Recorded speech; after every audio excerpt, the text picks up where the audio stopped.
The Black Ops 7 reveal is around the corner. I'm going to break down when we should expect our first gameplay trailer, some early previews of what the game is going to look like, some mechanics based on Black Ops 3, stuff we could see from that game return, and much more. But first off, of course, Xbox Games Showcase this year is going to be on June 8th at 10 a.m. Pacific, 1 p.m. Eastern.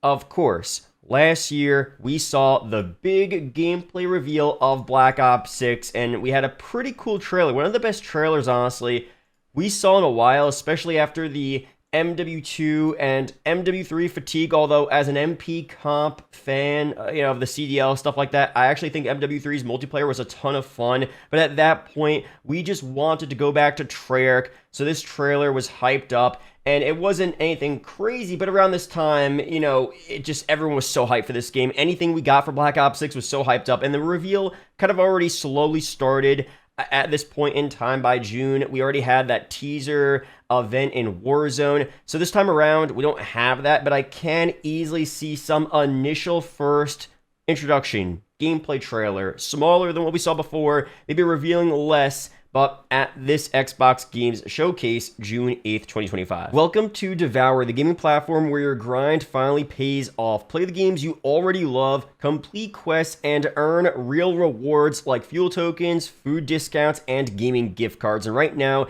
it's Mayhem month, but time's almost up. You have a couple more days until May 31st to rise the Squad Up Mayhem leaderboard and grab a shot at the top prize, up to $250 in loot shop credit and 25 loot boxes. Top 3 finishers win credit, cash, and those loot box stacks. So don't wait, download Devour Play, invite your friends, and dive into Mayhem today. Every confirmed referral scores you 25 XP plus 1 loot box, and the more XP you stack, the higher you climb on the board. And when you win that loot shop credit, you can go spend it at the Devour loot shop, which I'm in Black Ops 6 right now playing. Pause game, click Alt-D, you'll pull up Devour right within your game. Go to the redeem section, here's the loot shop, and there's a ton of stuff to choose from. Gift cards from Roblox, Xbox to PlayStation, Nintendo, Fortnite, Twitch, GameStop, and much more. Devour Play allows you to track your time, complete quests, and level up across 2,000 plus games, grind harder, earn more, and unlock bigger perks with every milestone. There's no better time than now to get into the game, squad up, and win big. Mayhem month, again, ends on May 31st, so log in, gear up, and make every second count. Now, that being said, let's say the reveal is a bit later. Usually we saw, a reveal at some point in late July, August, sometimes even later. I don't normally like that, but they do marketing in all different ways. Rockstar came out, or I don't know if it was a rumor or an official thing or an ex-Rockstar dev. Someone said that they don't have to market GTA 6 or at all, really, because they know people are going to buy that game like crazy, and the less marketing, the better. That's great for GTA 6. It's the most anticipated media release, honestly, in a very long time, and at least in my opinion, since like Avengers Endgame, right? But for Call of Duty, people are always going to buy the new Call of Duty, but they do have to market a little bit. It's not like they can't get away without marketing at all, especially nowadays where the games are still good, but in my opinion, not as good as what we had back during the BO2, BO3 days, stuff like that. That's up for a debate, obviously, but regardless, let's say the reveal is later, doesn't matter. We already kind of know what we're seeing here for this game.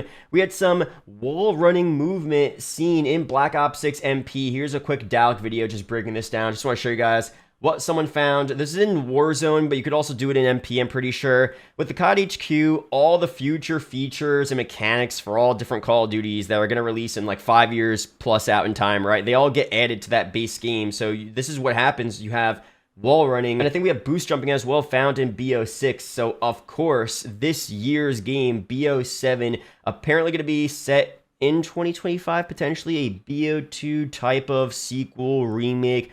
Who knows for sure? A bit more futuristic. I went through the leaks before in previous videos. I'll go through more as we get closer to the official reveal and launch. But this is exciting, and I know it's based on potentially BO2. But honestly, if we're more focused on BO3, semi-futuristic, maybe not full-on jetpacking, but wall running and some slight boost jumping, some slight, boosting, like AW style boosting, where you shift to the right and the left. You guys remember that? That'd be so cool. And maybe shifting away from BO2 and more towards almost a BO3 style game with the wall running and bringing back some of these BO3 maps. I know Fringe is coming back to BO6. That's cool. But Breach, Metro, Infection, Evac, Redwood, Stronghold, Hunted, all such solid maps, honestly. And if you have wall running, you know, it might be still a bit more difficult because these maps are made for exosuits and boost jumping, but it would be a lot more plausible to have these maps in a game like BO7 if there is that, you know, semi-futuristic movement. And again, I don't want it to be all remakes. I know people don't like all remakes, but these maps are fire, and pretty much none of them have ever been remade besides for finally Fringe, right, for BO6, and that's coming out very soon. So that is so fire.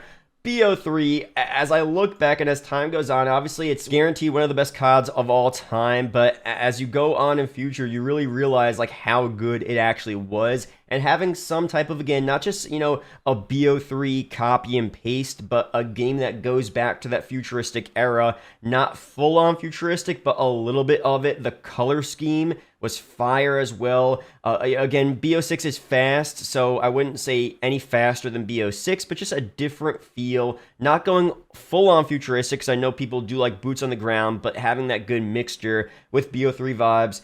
And some remakes, some new maps as well. Of course, I'll go through zombies in a whole separate video. I have so much to talk about that, what they could do to be a spiritual successor to BO3 zombies, right? That, I mean, it could be really fire. So for now, this is more MP focused. Let me know down below your initial opinions on this mechanic, wall running in specific, and potentially some boost jumping returning for BO7. Of course, I'll break down stuff on the general reveal. It's always campaign first, MP second, zombies last. So we'll go through all that, the scheduling, as the weeks and months go on. But for now, subscribe for more. Let me know down below what do you want to see for BO7, your expectations for the reveal, other features, stuff like that. Shout out to the members, and I'll see you guys in the next one. Peace out, guys.